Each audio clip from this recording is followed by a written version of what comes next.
विश्व जनसंख्या दिवस पर उत्तर प्रदेश के मुख्यमंत्री योगी आदित्यनाथ ने रविवार को राज्य की जनसंख्या नीति का ऐलान किया। राज्य की जनसंख्या नीति 2021-2030 का उद्घाटन करते हुए योगी आदित्यनाथ ने कहा कि जनसंख्या नीति को लागू करते हुए मुझे खुशी हो रही है। बढ़ती हुई जनसंख्या विकास की राह में रोड़ा बन सकती है। जनसंख्या नीति 2021-2030 में हर समुदाय का ध्यान रखा गया है। योगी आदित्यनाथ के इस ऐलान के बाद राज्य में राजनीति भी तेज हो चुकी है। समाजवादी पार्टी के सांसद ने कहा है कि ये चुनाव के लिए एक स्टंट है। आपको सबसे पहले बताते हैं कि इस जनसंख्या नीति की कुछ मुख्य बातें। बिल में 2 से अधिक बच्चे रखने वालों को सरकारी नौकरी और सरकारी योजनाओं के लाभों से वंचित करने की सिफारिश की गई है। 2 चाइल्ड पॉलिसी का पालन नहीं करने वालों को भत्ते से भी वंचित करने का प्रावधान इस बिल में है। 2 बच्चों की नीति का उल्लंघन करने वालों को स्थानीय निकाय चुनाव लड़ने से रोकने का प्रस्ताव भी इस बिल में रखा गया है। नीति में सरकारी नौकरी के लिए आवेदन करने से भी रोकने का प्रस्ताव किया गया है। बिल में 4 लोगों का ही राशन कार्ड पर एंट्री सीमित करने का भी प्रावधान है। बिल में सरकारी सेवकों का प्रमोशन रोकने का भी प्रावधान किया गया है। 77 तरह की सरकारी योजनाओं और अनुदान से भी वंचित करने का प्रावधान इस बिल में किया गया है। जो लोग 2 चाइल्ड पॉलिसी का पालन करेंगे उन्हें कई तरह के लाभ दिए जाने की सिफारिश इस बिल में की गई है। सरकारी कर्मचारी जो 2 चाइल्ड पॉलिसी का पालन करेंगे उन्हें राष्ट्रीय पेंशन योजना के तहत पूरी सेवा के दौरान 2 अतिरिक्त वेतन की वृद्धि मिलेगी।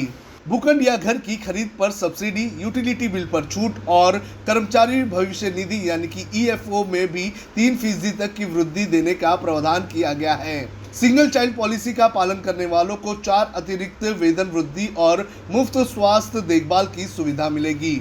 सिंगल चाइल्ड पॉलिसी का पालन करने वाले 20 साल की उम्र तक बच्चों को मुफ्त शिक्षा भी दी जाएगी। प्राइवेट सेक्टर के कर्मचारियों को 2 चाइल्ड पॉलिसी का पालन करने पर पानी और बिजली के बिलों, होम लोन और हाउस टैक्स पर छूट देने का प्रावधान भी ड्राफ्ट में किया गया है। ड्राफ्ट बिल पर 19 जुलाई तक सुझाव और आपत्ति मांगी गई है। योगी आदित्यनाथ के इस ऐलान के बाद संभल से समाजवादी पार्टी के सांसद शफीकुर रहमान बरक ने जनसंख्या नियंत्रण विधेयक लाने के उत्तर प्रदेश सरकार के कदम को चुनावी प्रचार करार देते हुए तंज किया है और कहा है कि इसके लिए शादी पर प्रतिबंध लगाना बेहतर होगा ताकि बच्चों का जन्म ही ना हो सके। क्या कहना है शफीकुर रहमान बरक का, आप खुद ही सुनिए। जहाँ तक योगी जी का ताल्लुक़ है, मोदी जी का ताल्लुक़ है या मोहन भागवत जी का, इनके तो बच्चे हैं नहीं, शादियाँ हैं कि नहीं। अब बताओ, जब सारा हिंदुस्तान में जब बच्चे ही पैदा ना करने दोगे तो कल को ज़रूरत पड़ी कहीं हमारी मुकाबला करने किसी मुल्क से, तो हमारे मुल्क में फिर आदमी कहाँ से आवेगा?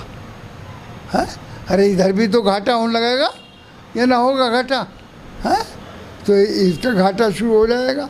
दूसरे, इस्लाम का कानून, शायद मैंने उस दिन बताया था, इस्लाम का कुरान शरीफ में, ये बात नहीं कि मैं ज़ुबानी कह रहा हूँ, कुरान शरीफ में है, ये अल्फाज हैं कि अलस्तो, जब दुनिया बनाई नहीं थी, दुनिया अल्लाह ने, ये कोई पैदा नहीं हुआ था, सिर्फ रूहें पैदा की थी अल्लाह ने। सारी रूहें जब पैदा हो गई तो अल्लाह ताला ने उनसे सवाल करा, अरबी में है वो अल्फाज, अलस्तो बिरब्बिकुम, क्या मैं तुम्हारा रब हूँ, पैदा करने वाला हूँ?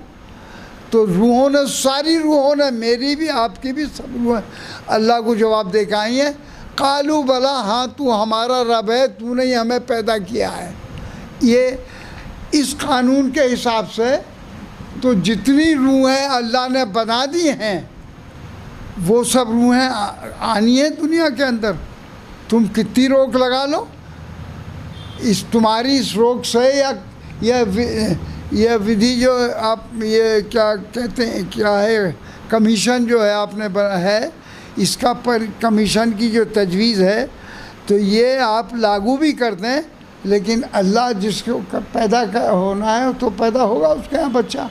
हाँ, ये इंसान यहाँ ज़िंदा है, लालच के ऊपर ज़िंदा नहीं है, बल्कि वो जो अल्लाह जो कुछ भी देता है, किसी को फ़कीर बना दे, किसी को दौलतमंद बना दे, किसी को बादशाह बना दे, किसी को राजा कर दे, किसी को कुछ भी कर दे, किसी को प्राइम मिनिस्टर बना दे, तो ये तो अल्लाह के इख्तियार में, हमारे बस में नहीं है।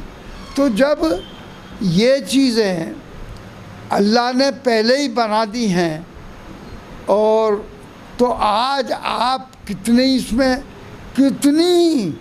कानून दुनिया में बनाएं कि इससे ज़्यादा पैदा न किए जाएं, आप रोक नहीं सकते। नहीं, इस तरह से मैं कह रहा हूँ भाई, अब किसी का बच्चा ही नहीं है तो वो भी सब्र करता है, नहीं करता जी? भाई ये तो उससे पूछो जिसके बच्चे नहीं हैं, अब वो सारी दुनिया को देख रहा जी। अब भाई एक आदमी ऐसा है कि उसका बच्चा नहीं है, वो चीफ मिनिस्टर है, प्राइम मिनिस्टर है, या और जो ओहदेदार है, कुछ भी है, तो वो उसे बच्चा जैसी चीज़ नहीं मिलती। ये चीज़ें तो मिल जाती हैं कि किसी पे हुक्म देने की, फलाना करने की, ये मिली। तो ये तो तुम्हारे हाथ में है, जो चाहे सो तय कर लो। भाई ये कानून बनाना तो आपके हाथ में है ना, लेकिन जब बच्चा पैदा होगा तो उसको कौन रोकेगा? तो इस तरह से जनसंख्या नियंत्रण विधेयक को लेकर अब उत्तर प्रदेश में राजनीति तेज हो चुकी है। अगर आपको हमारा यह वीडियो पसंद आए तो शेयर कीजिए। अगर यह वीडियो आप फेसबुक पर देख रहे हैं तो आप हमें लाइक कर सकते हैं, ट्विटर पर हमें फॉलो कर सकते हैं, और यूट्यूब पर हमें सब्सक्राइब कीजिए। अब खबरें पाइए सबसे पहले हमारे मोबाइल न्यूज एप्लीकेशन पर। एंड्रॉइड या iOS प्लेटफॉर्म पर जाइए, HW न्यूज नेटवर्क को सर्च कीजिए, डाउनलोड कीजिए और अपनी सुविधानुसार भाषा का चयन कीजिए। खबरों की भीड़ में अपने काम की खबर पाते रहिए।